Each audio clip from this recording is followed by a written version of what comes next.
Another clip here. It's about Arsenal. What's your take on this, Mark? Relying on set plays. They just can't. This is the fourth game they've been involved in this season in 9 Premier League games. It's finished 1-0. Yep. Didn't win them all, obviously. And there's a 1-1 in there as well. For me, they've got great players. I love some of the Arsenal players, I love Saka, I love Odegaard when he's playing, I love Eberechi Eze as well. But please be just a bit more expansive. I mean, watching Arsenal against Palace was watching paint dry. It's the classic. It was purgatory. I started watching that match. I'd had enough of it before Arsenal had a shot, actually, because their first shot was 33 minutes when they scored their first goal. I'd turned over by then to watch Villa against City, which was a much better game. Are Arsenal top class or are they boring? And if they are boring, is it because of Arsenal not being expansive enough or the way their opponents play against them? Because they've had a lot of stick this week, Arsenal.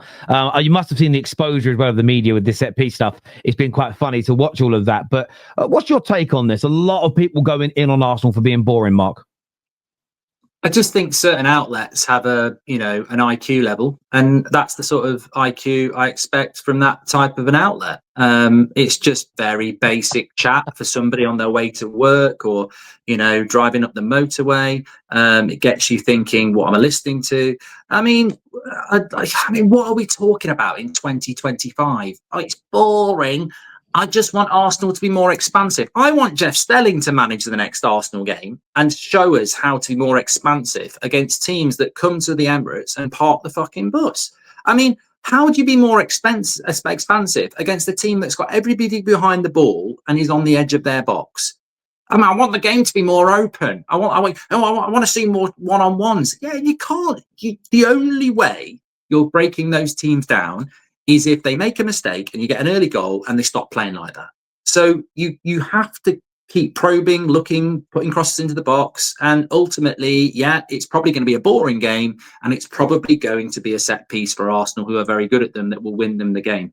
How are Arsenal going to be more expansive against teams that are sitting back and parking the bus and counter-attacking? And also, Crystal Palace are very good at counter-attacking. So if you commit an extra player into the attack, and Palace break, I mean, they won a bloody FA Cup doing this. They can win games 3-0 with 30% possession. What does that show you? They can defend very well. And if you give them a sniff on the break, they will score. And then you've got even bigger problems. So, of course, it's a bloody boring game. But the problem is not Arsenal. The problem is Glasner and Crystal Palace, who've just won an FA Cup doing this. So why should they change? I think there's an identity problem with the Premier League at the moment. I think it is a little bit boring. But it's a bit unfair how it gets blamed on. I mean, look at what Man United did at Liverpool. We all celebrated it because Man United beat the mighty Liverpool. We did it with 30% possession, counter-attacking football. So it's fine when Man United do it because it's Man United beating Liverpool. But when Arsenal are doing it against teams that are doing what we did, it's suddenly boring. I think the way to change this is it comes back to officiating. I'm tired of every corner taking a minute while everyone's getting ready for it, or every throw-in taking a minute while, get on with it. Get the ball into play more, and it will naturally lead to more goals. There's too many stops in the Premier League at the moment, and that leads to the boredom as well, because every time it's a corner, you've got to wait a minute. Every time it's a free kick, you've got to wait a minute. Every time it's a throw-in, you've got to wait a minute. And that's the frustration at the moment. If you want to see better football, change, get the ball in play more. The Premier League is a little bit boring at the moment, Terry, in my opinion. It is. I don't want to see Delot running from one side of the pitch to launch a long throw into Sesko. We've scored from it, and I want to win. And Arsenal fans will go, we played good football under Wenger and we didn't win things. I will take this every day of the week. But I don't think it actually comes down to the players. I think the Premier League have got to look at how do we make this game, how do we stop people from what they're doing at the moment, quite rightly, is analysing the most competitive and expensive game in the league in the world. And where you finish in that league makes you money. So people are looking at where are the margins, where are the fine margins, and Arsenal have realised set pieces, and Brentford have realised long throw-ins, and somebody else has realised if you kick it long from a kick-off, you win the ball higher up the pitch. None of these things I particularly like, but you can't knock teams for taking advantage of it. Well, what's happened for me is this. Pep spoke on this about 12 months ago, where he said that everybody in the Premier League has got to become more direct. And essentially, what the Premier League teams have done through the money the Premier League has is most teams can now keep their better players for longer than they were ever able to. You know, seeing Mbeumo and Cunha lead this summer was not a rarity, but it takes 2 or 3 more seasons to get these players out of those smaller clubs than it used to because of the money. But what it's also enabled the Premier League clubs to do is go across Europe and pick up him from the different leagues. Most EPL teams now have got decent defenders. They're tall. The whole squad is tall, big, strong, fast. So they can sit in. They can absorb the pressure. They can handle the crosses. But then they can counter with speed. The game is less about 2 teams attacking one another and, well, who's going to... It's like watching 2 Floyd Mayweathers in the ring at the same time. It's not always going to be a good spectacle. But what Arsenal have done, I don't like Arsenal being blamed for it, because it wasn't Arsenal that did this. It was your Brentfords. It was your Brightons. Although they play expansive football against each other, when they played the bigger teams, it was this be compact and this spring. And what these clubs have kind of done is they've all started doing it. They've all been harder to beat, and we celebrated that. Go back 2 years ago. Oh, isn't it amazing that Bournemouths and Brentfords and Brightons and Palaces can really stick it to the bigger teams? But now the bigger teams realize if we over-attack and leave ourselves vulnerable at the back, and this is what I don't agree with Sterling, if Arsenal add an extra player or 2 to their attack, then when they lose the ball, because they will, then Palace counter 1v1, 2v2, 3v2, and they score. And then what Sterling would do is go, how naive are Arsenal? How silly were they when they know the tactics? The problem that you've got is the teams that we celebrate for becoming hard to beat are the teams that are making Pep become more direct and sit back a little bit more and knock balls into the box. So it's a knock-on effect. It's not Arsenal's fault. It isn't City's fault. The one big team that hasn't adapted to it this year is the team that everybody's going, the manager might be sacked soon in slot. He's the one manager that hasn't changed his system where those balls being knocked long into the channel or being caught in possession when you're attacking. He's the only guy that hasn't adapted. And they're the ones in turmoil. So I get where you're coming from. The way the football being played isn't everybody's cup of tea.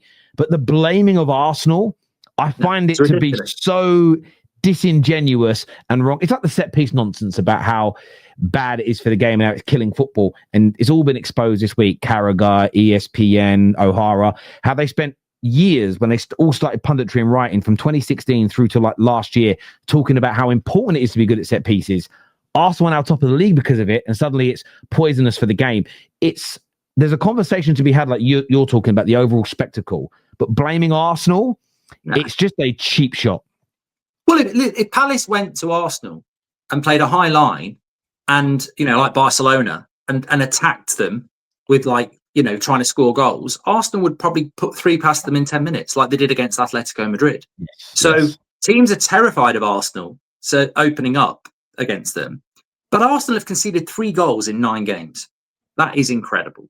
And Arteta finished 2nd last year, and people were going, get this mug out my club.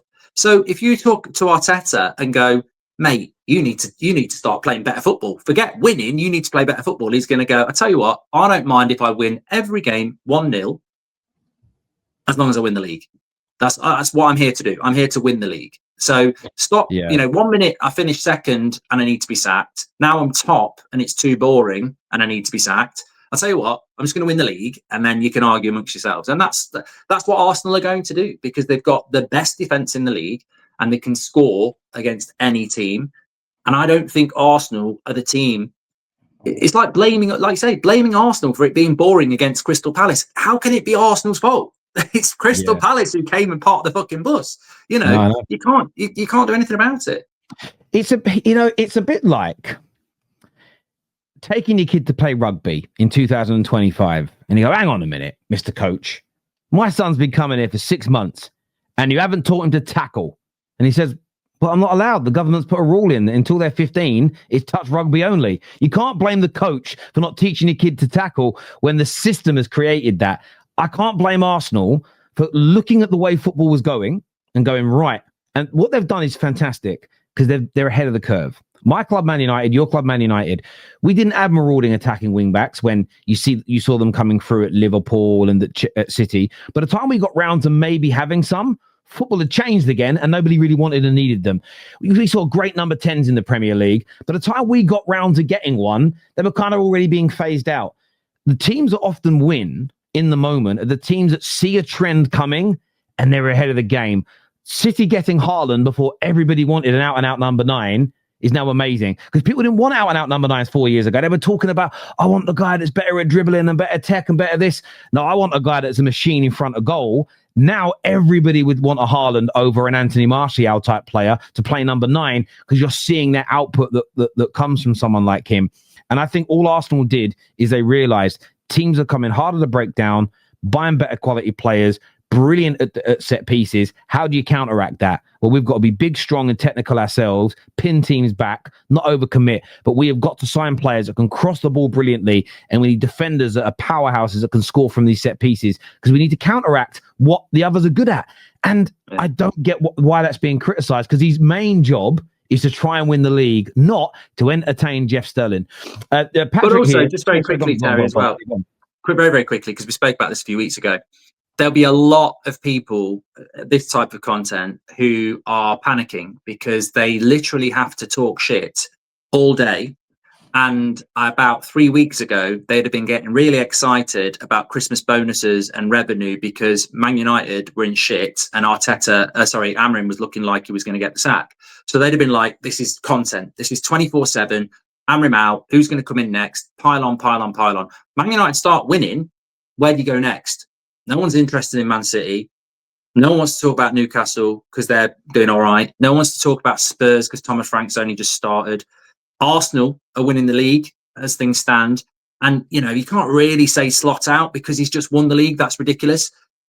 What are we going to do? Arsenal are boring.